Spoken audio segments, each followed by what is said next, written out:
Hospital Nacional, tan nacional como tú, abriendo sus puertas para compartir experiencias. Hola, ¿qué tal? Muy buenas tardes tengan todos ustedes. Hospital Nacional abriendo sus puertas para compartir experiencias. Una vez más estamos aquí en la tarde de hoy, nada más y nada menos con uno de nuestros especialistas. Esto lo había pedido mucha gente y este caballero que tenemos enfrente le vamos a dar las gracias, vamos a dar inicio dándole las gracias. ¿Por qué? Porque vamos a hablar del paciente de cardiología, del tema de cardiología y COVID, y esto ha sido muy pedido por todos nuestros seguidores. Así que le damos la bienvenida al doctor Edgar Avilés. Doctor, gracias por hacer un alto en su agenda y acompañarnos en la tarde de hoy. ¿Qué tal? Muy buenos días. Sí, muchísimas gracias. Agradezco al Hospital Nacional por la invitación y espero serle de utilidad en la información que los pueda orientar en estos tiempos, hombre, que nos tiene un poquito desesperados. Así es, doctor. Y tal cual como lo oyeron, el doctor Edgar Avilés, especialista en cardiología y ecocardiografía. Pero, ¿quién es el doctor Edgar Avilés? Doctor, cuéntenos un poco. Bueno, yo soy médico general, me gradué en México, en la Universidad Nacional Autónoma de México. Posteriormente hice medicina interna y cardiología en el Instituto Nacional de Cardiología Ignacio Chávez, en la Ciudad de México. Me fui a España, ahí hice una subespecialidad en ecocardiografía, ¿sí? Y otras maestrías que he hecho en España, en Murcia, etcétera. Actualmente me desempeño como coordinador del servicio de ecocardiografía del Complejo Metropolitano de la Caja del Seguro Social, e incluso soy, por la Sociedad Panameña de Cardiología, el representante en Latinoamérica de la CICIAC, de la Sociedad Interamericana de Imágenes Cardiovascular. Así es, ¿se dieron cuenta? Todos los que están conectados tenemos al especialista de lujo en casa, el doctor Edgar Avilés. Aproveche esta gran oportunidad, esta valiosa oportunidad. Tenemos un cardiólogo enfrente y vamos precisamente a hablar del tema de cardiología combinado con COVID. Si usted tiene un amigo, un vecino, un familiar que sufre de algún tema, alguna patología cardíaca y está precisamente pasando por una situación y usted haya necesario que vea este live, compártaselo. Este es el momento. Así que arrancamos, doctor. Pues con toda esta experiencia que tiene usted, y ya estamos frente a una pandemia que pareciera que va en aumento y esto no va a acabar. Vamos a iniciar, doctor. Nosotros, patologías cardíacas, ¿cuáles son las más comunes? Empecemos por el principio. Bien. ¿Cuáles son las más comunes? ¿Cómo pudiéramos clasificar al paciente? Mira, en relación a COVID, en términos generales, las cosas han sido tan rápidas que no les ha dado tiempo a los grandes investigadores para hacer estudios importantes y por eso existe tanta controversia, ¿no? Entre el tratamiento que se da, el que se no, quién es más susceptible, quién no, etcétera. Sin embargo, en cardiología sabemos, por lo menos en todas las estadísticas del mundo, ¿sí?, que el 40% de los pacientes con COVID tienen alguna enfermedad o comorbilidad. Se sabe que el 40% pueden tener diabetes y el 40% puede tener hipertensión arterial. Y que esta lo hace susceptible a complicarse más con COVID. Sin embargo, tienen que tener claro una situación. Es muy importante que tengas el riesgo, pero que ese riesgo lo tengas controlado. Entre más controlado lo tienes, probablemente menor posibilidad tendrás de complicarte. Sí, pero lo que sabemos realmente es que en términos COVID, vuelvo y repito, existe un 40% de personas susceptibles y que ya una vez que a ti te da el COVID, entonces hay un 12% de personas en términos generales que le afecta el corazón la misma enfermedad. Ahora bien, doctor, si bien es cierto, usted lo ha mencionado, el paciente con patología cardíaca, el que ya sabe que tiene su tema cardíaco, pero ¿qué pasa con el que todavía tiene dudas y dice, ok, yo creo que sufro de la presión, creo que sufro, o sea, aquel que no está diagnosticado? ¿Cómo diagnosticamos a ese paciente? ¿Cómo saber que yo debo ir a un cardiólogo y verme y efectivamente encontrar una patología cardíaca? Bien, el COVID ha hecho muchas cosas especiales, sobre todo en los sistemas de salud, sobre todo en el tema de los efectos colaterales. Ejemplo, yo tengo un dolor en el pecho prolongado. Yo soy diabético, yo fumo, yo soy hipertenso. Yo no voy al hospital porque yo tengo miedo que me dé COVID, ¿sí? Lo cual es un craso error.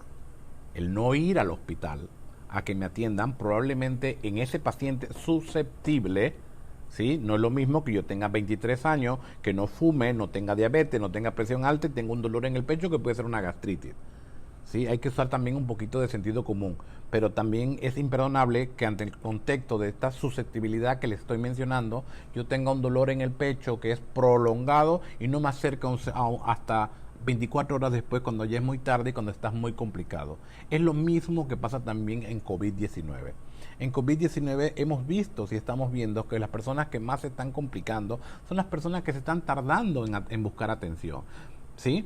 Incluso siendo profesional de la salud, que somos los más susceptibles, ¿sí? Los que tenemos mayor cantidad de inóculo en contagio, estas personas muchas veces esperan hasta que se desaturan, le baja la saturación, etcétera. Entonces acuden cuando ya es bastante tarde en la atención. En ese sentido, lo que estamos viendo, por lo menos en los servicios de cardiología, son infartos por lo menos muy complicados y enfermedades del corazón que se han complicado precisamente por el miedo de las personas. Si eso le sumas tú, que las clínicas de falla cardíaca o las clínicas de la consulta externa se han cerrado, que no se están dando los medicamentos, que no se dan las recetas, que todo esto implica cierto desamparo en el paciente cardiovascular. Esto nos lleva a un caos que tenemos que eliminar. Ese círculo vicioso tenemos que eliminar. Tenemos que comenzar a atender a estos pacientes que desgraciadamente se comienzan a morir en casa. Ahora bien, doctor, usted nos ha mencionado el tema, ok, tengo un dolor del pecho prolongado, ya hemos hablado del tema prolongado, quiere decir que si no necesariamente es tan prolongado, seguramente estamos hablando de un gas, algún otro tipo de cosa, una gastritis como tal. Ok, el paciente de cardiología, ¿cómo se pudiera clasificar? ¿Se tiene el paciente de cardiología en diferentes tipos de acuerdo a su complicación? ¿Cómo sería? ¿Cómo no? El tema es el siguiente. En COVID tenemos 3 aspectos fundamentales. En COVID el corazón te lo pueden atacar de manera primaria, es decir, el virus, además de que se está replicando en tu cuerpo, afecta el corazón directamente. ¿Sí? 2, en afección secundaria. Es decir, el virus, una vez que está replicándose en la fase pulmonar, en esa fase es donde puede afectar el corazón, haciendo quizás que las placas que están dentro de las arterias sean más susceptibles y hay más infarto.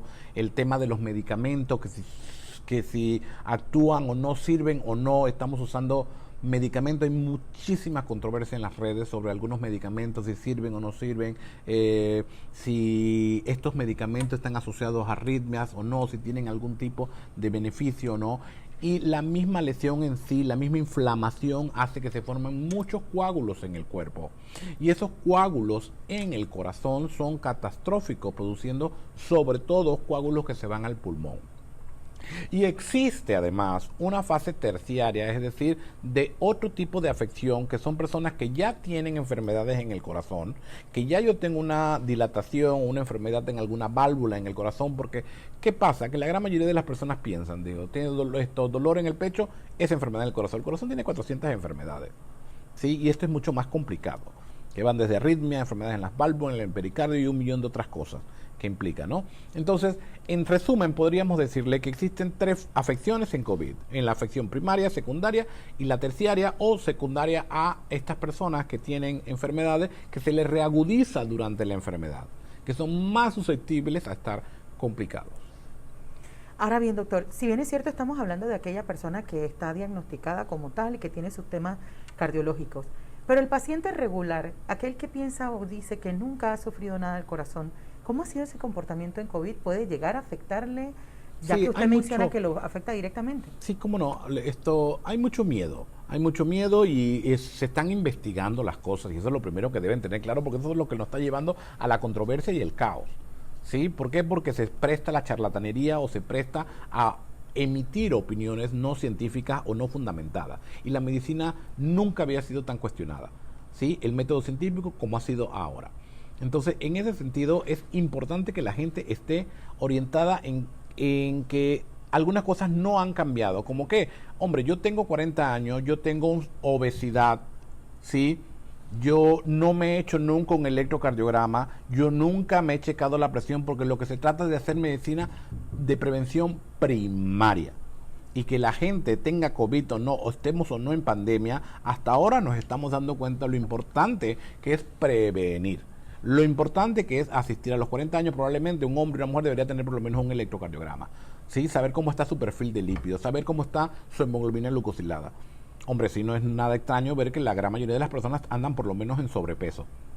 ¿Sí? Y cuando combinas el sedentarismo que te da la misma pandemia, el cigarro, la diabetes o las dietas inapropiadas, abundantes en pan blanco, en todos los líquidos llenos de azúcar, comes más de lo normal, hombre, esto se comienza a hacer el mismo círculo vicioso que he venido mencionando, ¿sí? Y que las personas no acuden pues a revisarse. Ahora, doctor, usted acaba de mencionar algo maravilloso y gracias por la explicación que nos está dando. La gente, todo el que está conectado, aprovechemos al doctor Edgar Avilés, que está con nosotros. Tenemos frente a un cardiólogo, así que es la oportunidad de poder preguntarle todo lo que querramos a través de este live. Doctor, una vez más, muchísimas gracias por este tiempo que nos está dedicando. Ahora bien, doctor, usted lo acaba de mencionar, nos acaba de describir a la mayoría de los que estamos fuera. Estamos hablando de una mala alimentación conjugada con sobrepeso, conjugada con sedentarismo, que al final sedentarismo, malos hábitos, y que al final no estamos diagnosticados como pacientes cardiológicos. Recomendación número 1 a partir de ahorita, vayamos a hacernos una prueba de... Sí, en tiempo, evidentemente, hombre, y en este momento en particular que estamos en un... ¿cómo le podremos decir? Rebrote, porque o no sé si nunca bajamos la curva o siempre nos hemos mantenido, ahorita tenemos más pacientes, tenemos que ser un poquito cuidadosos tampoco y tenemos que llegar a un equilibrio. No podemos, evidentemente, por una gastritis ir a un lugar, a un hospital, ¿sí? Hay que, y no ir a una, quizás no es el momento más apropiado para comenzar en este momento a buscar un estudio de revisión general. Tienes que asistir evidentemente ante síntomas que pueden asociarse a algo en el corazón, palpitaciones, mareos, dolores en el pecho, falta de aire, ¿sí? Entre otras. Ahora, doctor, está ocurriendo que algunos de los síntomas que usted acaba de describir, efectivamente los han descrito como COVID, pero que tienen relación también con el paciente cardiológico como tal. O sea, al final, ¿cómo nos damos cuenta que es una si cosa es o la o otra? No es, no. Exacto. Si es o si no tiene. Bien, es bien importante también el tema de que tú te sitúes. No necesariamente un médico cardiólogo te tiene que situar en el riesgo cardiovascular. Es decir, si, yo tengo presión alta, yo soy hipertenso, no. Yo soy diabético o no soy diabético. Yo estoy dentro de un grado de obesidad y así mismo voy sumando factores. Yo tomo mucho alcohol. ¿Qué tipo de dieta yo ingiero? Evidentemente no me va a sorprender si yo tengo 5 factores y además tengo dolor de cabeza, tengo mareo, de que yo sea hipertenso y que yo tengo que acudir a que me evalúen. Efectivamente. Uno de los mensajes más importantes en esta situación es que no por el COVID uno puede llegar tarde a ser evaluado desde el punto de vista cardiovascular. Ese es quizás el mensaje. Vuelvo e insisto, si yo soy una persona que tengo 40 años, delgado, sin presión alta, sin diabetes, solo tengo la angustia y puedo tener un poquito de falta de aire o no necesariamente, hay que usar un poquito de sentido común para poder asistir a las instituciones, porque está claro que las instituciones, aunque tengan centros separados, COVID, no COVID, existe mayor cantidad de inóculo en el ambiente y es más fácil que te llegues a complicar o a contagiar. Ahora bien, doctor, en su experiencia, ya con el tiempo que está ocurriendo COVID y los pacientes que usted ha visto, nos mencionaba usted al inicio que efectivamente COVID pega directo al corazón, pega como tal, a lo mejor algunos lo teníamos como pulmonar, pero pulmón versus corazón, ¿tienen ese mismo grado de afectación? ¿O la letalidad del corazón es distinto, es más certero? No, bueno, por eso te digo que hay 3 tipos de afectación. En la afectación primaria, que es lo que se está investigando, es que no ha habido tiempo. En medicina, una noticia importante que cambia la conducta y tratamiento tardan años en publicarse. La pandemia empezó en marzo y tenemos los médicos que tener de marzo a la fecha, por lo menos los países que investigan, tener información básica importante y eso es lo que cuesta un poquito de trabajo. Sin embargo, se especula en las grandes revistas, evidentemente que existe un daño directo del mismo virus sobre el miocardio, sobre el endotelio del miocardio, y que no solamente afecta al pulmón, sino que te puede producir una inflamación del corazón conocida como miocarditis, con un derrame, o en la misma cápsula que rodea el corazón se llena de agua. Entonces, eso es lo que conocen como miocarditis, ¿sí? En donde el corazón se agranda, pierde fuerza, y eso definitivamente complica a las personas. El punto en que estamos actualmente es que si en caso de que el virus ataque el corazón directamente, esta dilatación va a mejorar con el tiempo una vez se va el virus, o no va a mejorar. Ese es el punto en que estamos actualmente. Ya en afección asociada a la misma enfermedad, vuelvo e insisto, porque creo que es importante hacer el ejercicio para que lo entendamos. En la fase 2 de la enfermedad, en donde ya hay afección en el pulmón, te falta el aire, tienes una neumonía, hay una fase que le llaman hiperinflamatoria. Hay una tormenta de citoquinas, lo que llaman los médicos, hablando en tecnicismo, pues. Y esta tormenta hacen que el cuerpo sea susceptible a formar coágulo. Y formar un coágulo en el cuerpo es catastrófico, porque obstruye el flujo de una arteria, y donde esté colocado, si esa arteria está en el cerebro, en el corazón, en los pies, en donde esté, taparle el flujo a una arteria que te está llevando oxígeno es lo que conocemos como isquemia hoy, y si se prolonga, infarto, ¿sí? Entonces eso es lo catastrófico en la fase secundaria, ¿no? Entonces ya al final, vuelvo e insisto, están los pacientes que ya sí tienen una enfermedad, que no pueden ser atendidos en las casas, que tienen miedo, que no van a la consulta, que no le están dando su receta y que se están descompensando en el contexto de un COVID-19. A ese punto nos encantaría llegar, doctor. Paciente hipertenso en casa. Desde que vemos las cifras al inicio de la pandemia, efectivamente los pacientes cardiológicos, pues, son los más populares, y uno dice, mejor agarremos la llave y tirémosla. Claro. No salgamos de casa. ¿Cuáles son las recomendaciones de ese paciente hipertenso? Claro. Que probablemente ha suspendido sus tratamientos, que probablemente... Sí, pues ¿cuál es el precisamente escenario? ese es el tema, ¿no?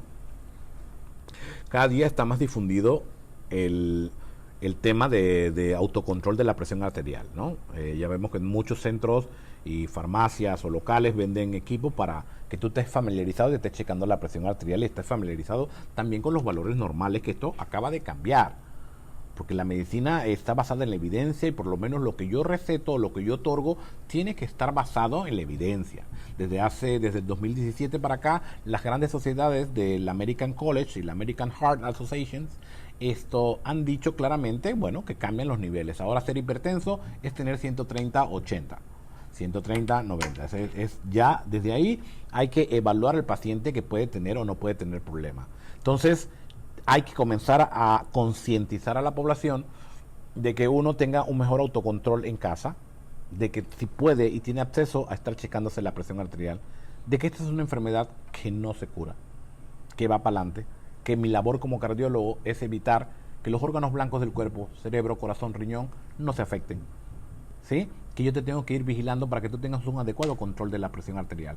Lejos, no está de más decir, hombre, que no se tome mucho alcohol, que no se coman salado, que no usen condimentos, ¿sí? Etcétera, y que no sean sedentarios. Esto es sentido común. A veces te vas a cualquier página de internet y buscas consejos cardiológicos, te va a decir claramente qué tipo de dieta puede ser adecuada, que no estés en reposo, que hagas ejercicio, que comas adecuadamente, etcétera. Usted nos acaba de decir precisamente, doctor, algo importante, que en casa nosotros veamos y controlemos o estemos pendientes de nuestra presión. Uh-huh. Mencionó 130/80. ¿Ya 130. el 120/80 cambió? Cambió, pues. Eso es lo que te menciono. Desde el 2017 para acá, las guías que nos dictan nuestra conducta terapéutica en el mundo, esto más o menos ha cambiado. Para Europa sigue siendo 140/90 el límite para hacer. La sociedad europea sigue manteniendo este límite. La sociedad americana, la estadounidense, dice que han visto que las personas que ya tienen 130/90 ya existe un riesgo de que tú te vayas a complicar en un futuro. Por eso estos pacientes, ¿sí? El nivel de hipertensión ahora ha bajado. Ahora hay muchos más hipertensos que antes, porque se ha visto que el descontrol de la hipertensión, que además no te va a dar síntomas, porque la gente siempre comete el error de decir, bueno, es que yo me tomo el medicamento cuando siento algo. Sí, error garrafal, ¿no?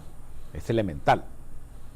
La presión arterial, la gran mayoría de las personas no te va a dar síntomas. Y cuando te da síntomas, te da cosas que son poco perceptibles. Mareo, un dolorcito de cabeza. Hay gente que le da palpitaciones. Hay personas que le dan opresión en el pecho. Hay gente que ve lucecita. Hay gente que anda como inestable. Pero hay 1.000.000 de personas que no sienten nada y que están acostumbrados a andar hipertenso por ahí. Y menos si no tienes la educación, la cultura o el sistema de salud no está encima de estos programas del adulto para que a tiempo descubra sus enfermedades y sean controlados en el momento apropiado. Por eso nuestra labor es precisamente eso, ¿no? A veces los pacientes te preguntan, bueno, me pidieron los laboratorios, lo mismo, yo estoy igual, estoy... No, se está haciendo una labor con usted. Se está evitando que su enfermedad progrese y dañe un órgano blanco. Ahora, doctor, voy a aprovechar esa oportunidad y será una pregunta sencilla, obviamente tenemos el cardiólogo enfrente, pero es necesaria hacerla. Cuando nosotros hablamos de 130 sobre 80, ¿qué significa eso, doctor? Cuando hablamos de 130, cuando hablamos de 80, ¿esos números qué representan? Eso representa, realmente esta es mecánica vascular que le llaman, ¿no? Esta es la presión que se necesita. El corazón habitualmente es una bomba que recibe la sangre con oxígeno del pulmón, se contrae y envía la sangre a todo el cuerpo y eso lleva una presión, es como un tubo, ¿me explico?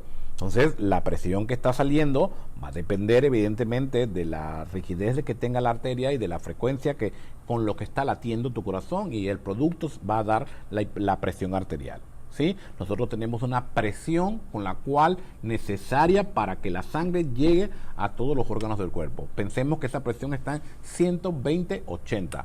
Si nosotros tenemos 160, ejemplo, menos, pues entonces no va a tener tanta fuerza para llegar la sangre y el oxígeno al cuerpo. Si tenemos más presión, entonces nosotros tenemos que controlar, porque esa presión aumentada comienza a destruir vasos, comienza a destruir cerebro, comienza a desprender coágulos, comienza a tener derrames cerebrales, infartos en el corazón, etcétera. ¿Sí? Entonces, esa presión que está como límite de 130/90, entonces tenemos que controlarla. ¿Por qué? Porque si yo tengo 130/90 y yo soy obeso y yo fumo, yo te tengo que poner a ti medicamentos para la presión arterial. Doctor, mito o realidad. ¿Qué hay de cierto que uno le presta atención a la de abajo? Ese 130/90, el 90, si se sube a 100, 110, esa dice que la peligrosa es la de abajo. No, ¿Qué hay de eso es cierto? totalmente un mito. Evidentemente hay enfermedades cardiovasculares en que predomina la hipertensión sistólica, ¿sí? Es decir, la de arriba, ¿no? En la presión arterial 120/80, 120 la sistólica y 80 es la diastólica. Sistólica quiere decir expulsión y diastólica es llenado en el corazón, ¿sí? Porque el corazón tiene dos mecanismos. Recibo la sangre, es un llenado, y la expulso. Y ese es la presión arterial es el reflejo de ese llenado y esa expulsión, ¿sí? Ahora bien, hay enfermedades como los ancianos, en la medida en que crece, es en la medida en que la arteria se va a hacer más rígida. Y esa arteria más rígida va a hacer que la presión de arriba, la sistólica, sea más alta que la de abajo. Que una sea más importante que la otra, no necesariamente, ¿sí? Lo importante es estar dentro de metas. Y que curiosamente, cuando en cualquier parte del mundo, ¿sí?, que tú hagas un estudio de incidencia de quién está controlado y quién no está controlado de presión arterial, existen cifras que alarman, que solamente quizás el 30% de la población está dentro de control. Y si decimos que 1 de cada 3 es hipertenso, es impresionante el número de personas que no están dentro de control en la hipertensión. Terminando por señalar que no es la enfermedad en sí el riesgo en COVID y complicaciones, sino qué tan descontrolada tengas esa enfermedad, ¿sí? Qué tanto 180/90 tú cargues y te dé un COVID. O qué tanto yo soy hipertenso pero me da COVID con 120/80, porque yo estoy dentro de control. Asimismo para los demás factores de riesgo. Ahora, ¿Sí? interesante, doctor, lo que acaba de mencionar. Hay un gran porcentaje de personas que no han sido diagnosticadas. El elemento hereditario, siempre cuando uno va a un médico le pregunta, ¿tiene familiares hipertensos? Sí, ¿cómo Ese no? componente es un factor, el Sí, hecho cómo no, de que cómo no, por supuesto. mi mamá, mi papá son hipertensos, ¿yo tengo que ser hipertensa? Sí. Bueno, lo primero que tenemos que tener claro es que, bueno, hay diferentes tipos de hipertensión, ¿no? Pero no quiero hacer una clase de hipertensión, pero sí se los voy a mencionar. Hay una hipertensión que es la que tenemos la gran mayoría de las personas en el mundo, el 90%, que se llama hipertensión esencial o primaria. A esta hipertensión no le conocemos una causa específica, ¿sí? A esta presión se supone que existe un factor hereditario, ¿sí? En algún momento de tu vida el riñón hace un switch y altera la absorción de algunas sustancias que se llaman sodio, por eso sodio, que forma parte de la sal, tienes que evitarlo, se reabsorbe mucho sodio y entonces el paciente comienza a retener líquido y se hace hipertenso, ¿sí? Es bien importante que tengan en cuenta eso, que son varios factores, el ambiental, la alimentación. Entonces, cuando tú sumas herencia, ambiental, alimentación, sedentarismo, alcohol, hombre, el escenario perfecto para ser hipertenso. ¿Me explico? Sin embargo, no existe una causa como tal. Sin embargo, existen otras hipertensiones que se llaman secundarias. Esas hipertensiones están asociadas al embarazo, a la utilización de cocaína, o otro tipo de drogas, el exceso de cafeína, y a tumores que producen algunas sustancias que te elevan la presión arterial, entre otras cosas. ¿Me explico? Y también que tomen en cuenta que existe el paciente prehipertenso. ¿Sí? Un paciente que es reactivo, cuando llega al consultorio está con la presión alta, pero ese paciente no es hipertenso, sino es reactivo cuando llega, y se ha visto que estas personas quizás hay que vigilarlas porque pueden llegar a ser hipertensas. Ese paciente que usted acaba de describir, ¿podríamos catalogarlo como esa famosa presión emotiva? ¿Existe verdaderamente o es un mito? Sí, hay una presión hay personas que son reactivos, ¿sí? No se sabe con claridad si esas personas que son reactivas o se les sube la presión cuando están ante un centro, o por eso le llaman la hipertensión de bata blanca, van a llegar a ser hipertensos o no. Se ha visto que un porcentaje alto, quizás el 20%, sí llegan a ser hipertensos. Pero sí existe emotividad en la presión y no necesariamente quiere decir que tú seas hipertenso o no. Actualmente existen métodos claros, como es el mapa o monitoreo ambulatorio de la presión arterial, que se coloca en los pacientes con el fin de que les esté determinando todo el día la presión arterial, tanto en la noche como en el día, precisamente para que tú documentes si esa persona es hipertensa o no. Porque las personas me dicen, es que tengo la presión alta, pero es 1. Si nosotros tomamos en cuenta que cada latido te puede dar un tipo de presión distinta, entonces en el día vamos a tener 57,000 presiones distintas. Entonces tú tomas decisión con una presión, no.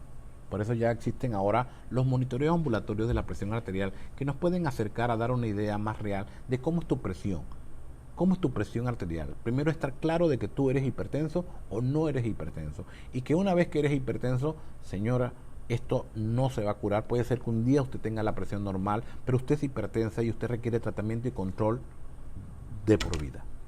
Doctor, en base a su experiencia y que hoy en día de verdad que nuestra alimentación es tan distinta a la de nuestros abuelos, nuestros familiares, y esto coincide con una de las preguntas que nos hace ya el público. Tengo un montón de preguntas listadas ya para usted. Ok, pues lo vamos a aprovechar al máximo, doctor.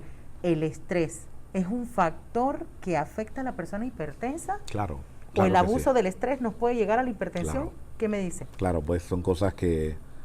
Hombre, los psiquiatras en este momento están llenos de consulta porque la angustia, el estar encerrado, ¿sí? Las personas no están acostumbradas a estar con uno mismo, probablemente. No quiero entrar en cosas emocionales, pero bueno, esta pandemia nos está enseñando muchas cosas, ¿no? Entonces, y una de las cosas, uno de los medicamentos que están más de moda en este momento son precisamente las benzodiazepinas, que necesitan un gran control, porque la gente necesita estar relajada, la gente no duerme, la gente tiene invertido el ciclo sueño-vigilia, ¿sí? Porque la gente en pandemia, estando obligados a buscarse algo que los distrae, ¿sí? Tienden a tener actividades que no son las más apropiadas o inapropiadas. Comer en exceso, comer cuando no lo necesitas, estás muy estresado y comienzas a profundizar un hábito que quizás en el caso del tabaco, o comenzar a ingerir más cantidad de alcohol de lo necesario, que son factores que definitivamente influyen en el descontrol de la presión arterial. Pero el estrés definitivamente que sí. El estrés que nos exige ahorita, no solamente el trabajo, porque finalmente las cosas económicas también comienzan a disminuir. Entonces tú tienes que salir a la calle a buscar ese sustento económico, y además tienes la susceptibilidad del virus. ¿sí? Entonces tienes que estar doblemente cuidado. Al final, hablar de estrés, estamos todos estresados en este momento. Y eso incide directamente en la presión, por eso tenemos que estar, ojo al Cristo siempre, con la presión arterial. Una pregunta, doctor, y esto es una pregunta del público, seguramente es una paciente que está en ese rango en casa. Ella nos dice, vamos a transmitirle esta inquietud. Si en algún momento tengo asociado a la ausencia de mi tratamiento con aspirina, hace 7 meses para la hipertensión, o sea, suspendió el tratamiento, veo que nos detalla aquí, y desde hace unos días tiene la sensación de hormigueo en el brazo. ¿Debo ir al cuarto de urgencias pensando en un infarto del miocardio, ese hormigueo? No, esto no necesariamente. No me gusta que se tenga hormigueo, pero el hormigueo tendrá que ver con un aumento probablemente de la presión para ser preocupante. ¿Qué pasa? Que los eventos cerebrovasculares o los derrames cerebrales, como le llaman, o los infartos cerebrales, a veces debutan con estos hormigueos, debutan con falta de fuerza, etcétera. Aquí hay tema, y aquí hay tema largo, porque el tema de la aspirina, casualmente hace menos de una hora estábamos comentando que aquí el doctor Temi Díaz en Punta Pacífica está haciendo algo bien avanzado en aspirina, pero hay cosas que tenemos que tener claro en este momento. Uno, la aspirina, por más que digan, la aspirina en prevención primaria, es decir, yo no tengo infarto, yo no tengo derrame cerebral, hombre, no sería muy adecuado darte aspirina. Si tú no tienes, la aspirina es un medicamento cardiovascular claramente con efectos muy claros, ¿sí? Ha demostrado beneficio y sobrevida en pacientes que ya han tenido infartos, que ya han tenido derrame cerebral, pero no sirven para prevención primaria, no está demostrado su beneficio en prevención primaria.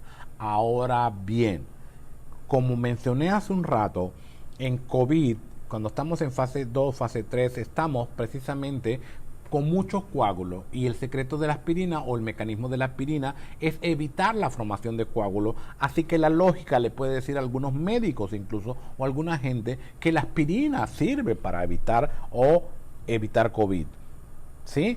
Cosa que existen estudios serios, incluso en Panamá se están haciendo estos estudios serios para probar en algún momento que la aspirina puede beneficiarte en prevenir complicaciones en COVID, pero apenas estamos en pañales empezando a salir. Pero lo que sí es importante en relación a la señora es que hormigueo con presión alta, sin presión alta, es lo primero que hay que saber.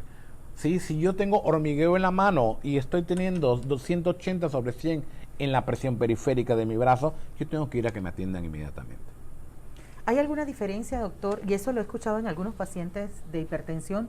¿Hay alguna diferencia que el hormigueo puedan sentirlo mano derecha, mano izquierda, pie derecho, izquierda? ¿Alguna diferencia? Sí, bueno, ya si ahí estamos hablando en el contexto de que alguna arteria en el cerebro puede estar ocluyéndose o puede estar ocurriendo un evento catastrófico en el cerebro, que puede ser una isquemia que muchas veces hasta pasa por desapercibido. La gente de repente siente que se le duerme un poco la boca, que le da pierde la movilidad, la sensibilidad, muchas veces solamente se desmayan, etcétera, pero no es, hombre, que hacia donde la gente tiene el Vox Populi maneja hormigueo, circulación y aspirina. Yo entiendo la pregunta de la persona que lo hace, sin embargo, no hay mucha relación. No es que yo me tomo la aspirina y ya se me restableció la circulación. Esto no es así. Es algo bastante más complicado para explicar en este momento. Ahora, la recomendación de esa persona o de cualquiera que esté teniendo estos síntomas. Sí, primero la presión. Hay que tener claro cómo tengo la presión arterial, ¿sí? Porque eso es lo que me va a dar la pauta, ¿sí? Para que me atiendan en este momento. Evidentemente hay 1.000.000 de enfermedades que te pueden dar este tipo de hormigueo y estas cosas. Incluso estar angustiado, ¿sí? Cuando tú te asustas, tú tienes una descarga de adrenalina en el cuerpo y esa descarga de adrenalina se acompaña, es precisamente lo que da cierta hormigueo, sudoración, etcétera, ¿no? Y que puede ser incluso hasta normal, ¿no? Ahora, doctor, hay otra de las preguntas en el grupo y usted lo mencionaba al inicio, pues estamos en pandemia y se está aprendiendo de esta nueva, este nuevo COVID. Y una de las chicas nos pregunta, ¿las alteraciones cardíacas relacionadas a la hidroxicloroquina siguen vigentes? Sí, claro, sí, cómo no. Hay mucha controversia, pero bueno, yo voy a ser categórico en esta respuesta. Tunta, es decir, hidroxicloroquina en el mundo dijo no. Hay estudios, a pesar de que es poco tiempo, los estudios más serios, randomizados, los estudios han dicho hidroxicloroquina no beneficia a nadie con COVID, no, ni tan siquiera leve. Y la hidroxicloroquina alarga una cosa que en el electro se llama segmento QT, y esto se asocia a arritmia. ¿Que se presenta en pocos pacientes? Sí. Y lo que estamos haciendo es que estamos abusando, se están acabando. Y la gente que sí requiere de hidroxicloroquina, con paludismo o con las enfermedades que realmente sí requieren hidroxicloroquina, pues no tienen acceso actualmente para más, porque están agotadas. ¿Sí? Sin embargo, aquí la respuesta es categórica. Hidroxicloroquina no en COVID.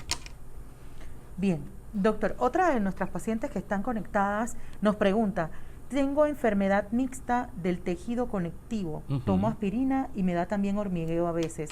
Se me ha dado osteocondritis, ¿debo chequear más a profundidad del corazón? Si tiene enfermedad del tejido conectivo, hay que checar cómo está el riñón, hay que checar cómo está la presión arterial, y entonces ya ahí comienzas a sumar factores, ¿sí? No es descabellado pensar que si tengo un dolor en el pecho, hombre, se te puede estudiar, ¿sí? Con un electrocardiograma de inicio o una evaluación para ver, y quizás llegar a una prueba más importante, como una prueba de esfuerzo o un eco, para ver si tienes y descartar, ¿no? En esta paciente hay que evaluar el riesgo. Bien, doctor, ¿y estas personas que no han recibido tratamiento alguno, que prefirieron quedarse en casa frente a COVID? Bueno, ¿Qué les dice a todos esos que están conectados, están ahorita conectados ahí escuchando? Eso se llama efectos colaterales de la pandemia en enfermedades cardiovasculares, y eso es lo más delicado. Son los pacientes que tienen enfermedades tapadas, tienen 3 arterias ocluidas en el corazón y requieren cirugía y no hay quirófano, porque tenemos que tener prioridades. Porque el paciente que se opera de corazón, hombre, tiene que ocupar una cama de cuidados intensivos, ¿sí? Entonces estas camas de cuidados intensivos están ocupadas por COVID. Entonces el paciente que tiene tres arterias ocluidas es un paciente de muy alto riesgo y que puede fallecer en casa. Hay pacientes que tienen una válvula ocluida y que están esperando cirugía también para ser operados, ¿sí? Hay pacientes que dentro de la pandemia llegan tarde a que le atiendan un infarto, ¿sí? Y estas personas son las que hacen mayor complicaciones. Se había logrado antes de la pandemia, se había logrado mucho en el tema de infarto. Decirle a la persona de que el tiempo es tejido, es decir, entre más rápido tú te atiendas a un infarto, mejor te va a ir, mejor pronóstico vas a tener, y vas a tener un pronóstico de vida a 20 años quizás adecuado. Sin embargo, si tú llegas tarde en el contexto de un infarto a una atención, puede ser que estás llegando ya cuando tu corazón está muerto, y cuando hay muy pocas posibilidades, tu esperanza de vida se va a reducir a 5 años. Ejemplo. ¿Me explico? Entonces, todos estos efectos colaterales que tiene la pandemia, tenemos que buscar la manera de romper este ciclo, de romper este caos que por un lado nos estamos cuidando, pero por otro lado tampoco se vale que el paciente cardiovascular esté falleciendo en casa. Bien, doctor, importante. Y nos queremos ir con esto bien claro. ¿Cómo detecto yo que estoy frente a un escenario de un infarto? Bueno, ahí vienen claro, para eso está el cardiólogo que te haga el diagnóstico, ¿no? Pero vuelvo, insisto, es la combinación de situaciones. ¿Me explico? Si bien es cierto, se están viendo muchos casos de infartos en personas que no tienen las arterias tapadas por colesterol, ¿sí? Eso se llama enfermedad de Takotsubo, o eso se llama enfermedad de infartos en el corazón sin obstrucción en las arterias coronarias. Recordemos que para que se dé un infarto, como mencioné hace un rato, tiene que haber una oclusión en la arteria, ¿sí? De tal forma que no hay flujo, y esto se llama isquemia e infarto. ¿Me explico? Ahora han visto que dentro del estrés vienen a hablar de algo que está muy de moda, incluso en la red, que le llama el síndrome del corazón roto. Incluso lo mencionan en algunas revistas serias. El tema es que yo me infarto, yo hago un infarto en el corazón, pero yo no tengo que operarme del corazón. Yo hice un infarto porque tuve mucho estrés y muchas catecolaminas. Y este estrés es el que me está infartando. Tómenlo en cuenta, porque no es despreciable el número de casos que se están viendo, en mujeres sobre todo. Entonces, quizás la pauta va a ser comenzar a conocer cuáles son las cosas que te pueden, porque no solamente es dolor. A veces falta de aire. El dolor es como que siento que cuando hago un esfuerzo, doctor, me oprime, comienza a sudar, me falta el aire, ¿sí? Dolor en el pecho, me desmayo, me mareo, etcétera. Bien, doctor. Usted acaba de mencionar algo que nos lleva a la duda. ¿Patologías cardíacas, hipertensión, tiene preferencia para mujeres o afecta mayormente a los varones? No Ahí hay estamos una- 50-50. podemos decir, ¿no?, que realmente las enfermedades del corazón, los infartos, evidentemente tienen más tendencia a ser en el hombre.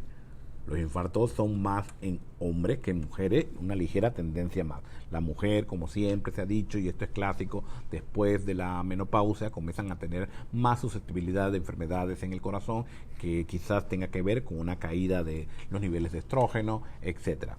Habitualmente el hombre es el que más se afecta, ¿no? El que más se afecta en los temas de estos aterotrombóticos, ¿no? Hombres gorditos, hombres con sobrepeso, hombres sedentarios, hombres que fuman, hombres que comen inapropiadamente, hombres que toman mucho alcohol y luego preguntan, hombre, ¿por qué me infarté? Bien, usted lo acaba de mencionar y quiero que sepa que aquí en el live la gente está ovacionando todo lo que usted nos está explicando. Muchos ya mencionan que usted es el mejor cardiólogo de todo Panamá. Entre los que están conectados, la verdad que sí. Muchísimas gracias, doctor. Estamos, wow, impresionados. Bueno. Ahora bien, doctor, pacientes, usted lo mencionaba hace un rato y muchas de las personas que están conectadas, que nos siguen en redes, son pacientes de embarazo. Diabetes gestacional, hipertensión, preeclampsia severa. Háblenos un poquito de eso y Bueno. la paciente Bueno, COVID. realmente quizás no soy el más indicado para hablar de... Hay todo un grupo de gente que trata la preeclampsia, que trata diabetes gestacional y que trata hipertensión arterial. Evidentemente esto no es lo mismo ser hipertenso y estar embarazada a no ser hipertenso, embarazarte y entonces volverte hipertenso. Ese quizás es el punto y la diferencia. ¿Que existe en susceptibilidad? Pues sí, mayor susceptibilidad quizás para que te compliques probablemente. Si eres hipertensa, si eres diabética y además te da COVID. ¿Me explico? Sin embargo, es eso lo que tienen que tomar en cuenta. ¿Por qué? Porque si yo soy hipertensa y salgo embarazada, pues yo tengo que tener en cuenta que los medicamentos que yo voy a tomar pueden afectar al niño. Entonces yo tengo que estar segura de que estoy embarazada porque a mí me tienen que quitar esos medicamentos que pueden afectar al niño. Entonces hacer el switch o el cambio hacia los medicamentos que no afecten al niño. Una paciente que sufra de preeclampsia severa, doctor, después del embarazo, ¿desaparece el tema de la hipertensión o ya tiene que vivir con eso? Está claro que sí existe una susceptibilidad. Se ha visto que un 20% de los pacientes con preeclampsia severa pueden desarrollar en un futuro hipertensión arterial. Algunas, que es una minoría, quedan hipertensas, ¿no? Por lo menos 2-3 meses después del embarazo pueden andar hipertensas y puede ser que luego se normalicen, ¿sí? Pero existe una susceptibilidad definitivamente clara y estas pacientes hay que a través del tiempo observarlas y pelarle el ojo, pues. Bien, otra de las preguntas que nos hacen en el grupo, doctor, está una paciente, una mamá, pues que nos comenta que dice que su hijo cuando tenía un soplo inofensivo, menciona ella, fue tratado a los 8 años en el hospital del niño y le dieron de alta. Ahora el niño tiene 17 años, pero le dan muchos dolores en el pecho. Bien, el tema es, insisto, ¿no? El corazón tiene muchísimas enfermedades. El soplo es un signo que tú auscultas o escuchas con tu estetoscopio, ¿no?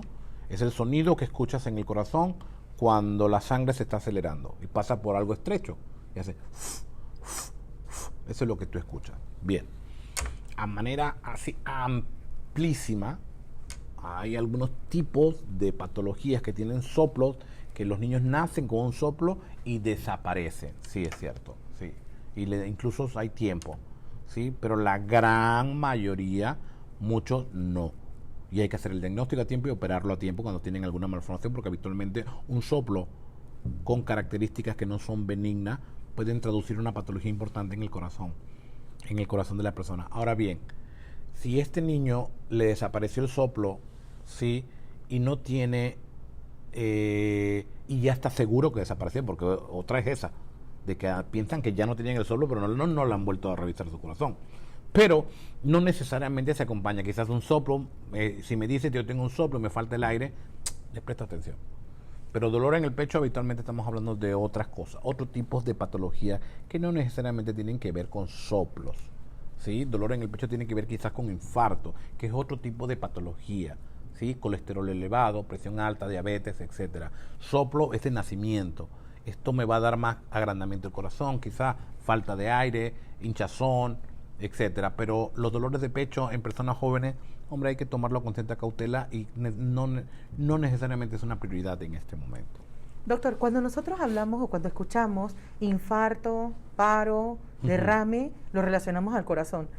¿Cuáles son esas diferencias? O sea, ¿qué es un infarto, qué es un paro y qué es un derrame? Bueno, habitualmente todos los seres humanos morimos por un paro cardiorrespiratorio. Se te para el corazón y se te para el pulmón. Todo, esa es la fase final de todas las muertes, tengas lo que tengas, ¿no? Tengas un cáncer, ¿sí? Un infarto o un síndrome coronario agudo es la obstrucción habitualmente súbita de una arteria que te lleva el oxígeno en el corazón, ¿sí? Un derrame es lo mismo, pero en el cerebro, ¿sí? Entonces, por eso siempre le digo a los pacientes, la arteria es un solo órgano que va desde aquí hasta los pies. Donde se tape, va a producir un infarto. Es en el corazón, en el riñón, en el cerebro, en las piernas, etcétera. ¿Me explico? Y paro es cuando la parada, pues el paro cardiorrespiratorio famoso es la fase final, en donde confluyen todas las enfermedades, ¿no? El cáncer, la insuficiencia cardíaca, todas las enfermedades, las personas que mueren, valga la redundancia, mueren por un paro cardiorrespiratorio. Ok. Doctor, una de las preguntas que nos hace a cada una de las que están en la sala, nos comenta, dice, ¿qué exámenes básicos debe realizarse en la primera cita? En el caso particular nos comenta que su esposo fue a un cardiólogo antes de COVID, pero lamentablemente el médico falleció y ellos quedaron pendientes pues en hacerle algún laboratorio, pero el tema pues producto del lamentable fallecimiento del médico quedaron como en el aire. Ahí sería la recomendación más bien a ir al médico nuevamente, ¿verdad? Sí, bueno, lo que pasa es que hay cosas fundamentales, ¿no? Cuando un cardiólogo te va a evaluar necesitas por lo menos estos laboratorios básicos, que me digan los laboratorios cómo está tu riñón, cómo está tu perfil de lípido, cómo está el ácido úrico, cómo está el urianálisis, ¿sí? Cómo está el colesterol bueno, el colesterol malo, sodio, potasio, básico. Esos son exámenes básicos de química, más un electrocardiograma. Entonces yo con eso, comienzo a establecer riesgo, comienzo a profundizar y comienzo a ver si existe alguna patología que yo tengo que tratar o en qué etapa yo estoy. ¿Estoy en prevención con este paciente o estoy ya en secundario? Y este paciente tuvo un infarto o este paciente ya tiene una enfermedad en el corazón y me va a tocar a mí, entonces resolver esto o controlarla. Doctor, otra pregunta que tenemos por acá, esto de verdad que sí, y nosotros vamos a tener que comprometerlo a usted, porque el tiempo va volando, se nos está acabando el tiempo. Exactamente. Y yo estoy segura que usted se va a comprometer con nosotros a hacer un segundo live, porque de verdad que habría mucho que preguntarle todavía, pero aquí nos vamos con esta pregunta. Presión muy elevada, hiperdislipidemia. No, dislipidemia debe decir. Hiperdislipidemia. Índice arterogénico alto. En 6.9. ¿Qué riesgos, qué me recomienda? Hormigueo en la cabeza. Vale. Habitualmente hormigueo en la cabeza, esto es como una respuesta adrenérgica, ¿no? Y a muchas personas con hipertensión, cuando andan descontrolada la presión, andan con este hormigueo, algo le camina. O dolor en la nuca. Sí, o presión en la nuca. Sí, chénguese en la presión. Chéquese en la presión porque probablemente esto es cuestión solamente de ajuste de un medicamento. La combinación hipertensión con dislipidemia o dislipidemia heterogénica, esos son términos, hombre, que más sofisticado, que yo sé que lo dicen tratando de, pero este es más complicadito. Pero entendamos que la dislipidemia heterogénica son colesterol elevado con la molécula esta que significa que se abrevia LDL, que es Low Density Lipoprotein, ¿sí? Que son las que forman estas placas y tapan las arterias. Entonces, tener colesterol elevado con LDL alta, más presión alta, hormigueo y azúcar, probablemente, hombre, esto hay que checarlo. Interesante. En el tapete se nos van a quedar múltiples preguntas, doctor, pero el tiempo nos ha comido acá con la presentación. Fue rápido, ¿verdad? De verdad que se ha ido tan interesante y de verdad le damos muchísimas gracias. Su mensaje, doctor, pero sobre todo, ¿dónde podemos encontrar al doctor Avilés? Todos nos están preguntando lo mismo. Bueno, yo trabajo aquí, bueno, ya les dije que trabajo, soy el coordinador del servicio de ecocardiografía, trabajo en cardiología en el complejo metropolitano de la Caja del Seguro Social, pero bueno, también tengo mi consulta privada aquí en el 9º piso del Hospital Nacional, ¿sí? 307-3617, ¿sí? Y trabajo también en el interior, en Chorrera, precisamente en la Clínica Saturno, trabajo, también doy consultas, y hacemos eco, holter, pruebas de esfuerzos, etcétera. Ok, sí, precisamente preguntaban en el interior, doctor, En Chorrera, en Chorrera. solamente. Yo soy santiagueño, pero en Santiago solo voy a descansar. Ok, ahí tendríamos que pedirle a los pacientes que vengan a Panamá o por lo menos que se acerquen a Chorrera para que se acerquen encontrarlo. un poco, sí. Ok, ¿nos repite por favor el número que dio hace un rato, doctor? 307-3617, que Ok. ahí se comunican con las secretarias de aquí del Hospital Nacional. Doctor, cerremos con un mensaje para todo ese público que está ansioso, pues sabemos que estamos frente a COVID, pero usted que ha manejado muy bien el tema COVID, sus pacientes de hipertensión. Ahora, antes de irnos, hipertensión, pero ha tenido pacientes que han logrado superar el COVID, no Sí, necesariamente todo. El 80% de los pacientes superan el COVID. Hay una cosa que tienen que tener claro. Yo sé que a la gente le cuesta muchísimo trabajo cuando se le dice, tienes COVID, en tu casa tienes que hacer lo siguiente. Me quedo en mi casa, reposo, como adecuadamente, ¿sí? Me hidrato.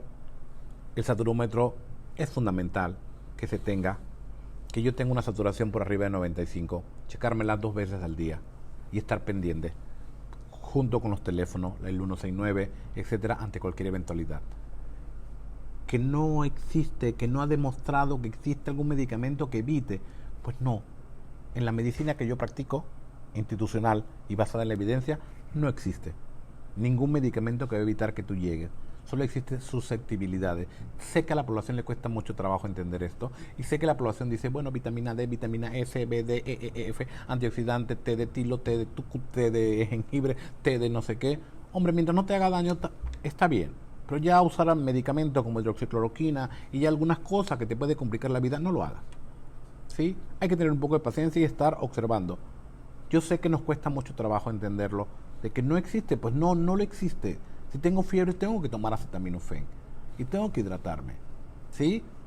Y para la tos, bueno, voy a tomar un jarabe para la tos, pero que existe algo mágico que voy a comenzar a yo tomar para evitar avanzar, no existe. Ok, interesante, pero nos quedamos con esa buena noticia. El 80% de pacientes cardiológicos superan COVID. Superan COVID. Amén. Qué bueno, qué buena noticia, doctor. Qué buena noticia para todos y de verdad, usted que estaba conectado y pudo aprovechar la presencia del doctor Edgar Avilés, doctor, muchísimas gracias. Sabemos que este tiempo ha sido oro y que todos los que están conectados sépanlo. Nosotros colgamos este live en nuestras redes sociales Hospital Nacional, pero también, ¿por qué no? Vaya a nuestro canal de YouTube y no se pierda todos los lives que hemos tenido, al igual que muchos temas interesantísimos. Los esperamos el próximo miércoles, ya sabe, Hospital Nacional, abriendo sus puertas para compartir experiencias y le deseamos a todos una feliz tarde. Gracias, doctor. Gracias a ustedes.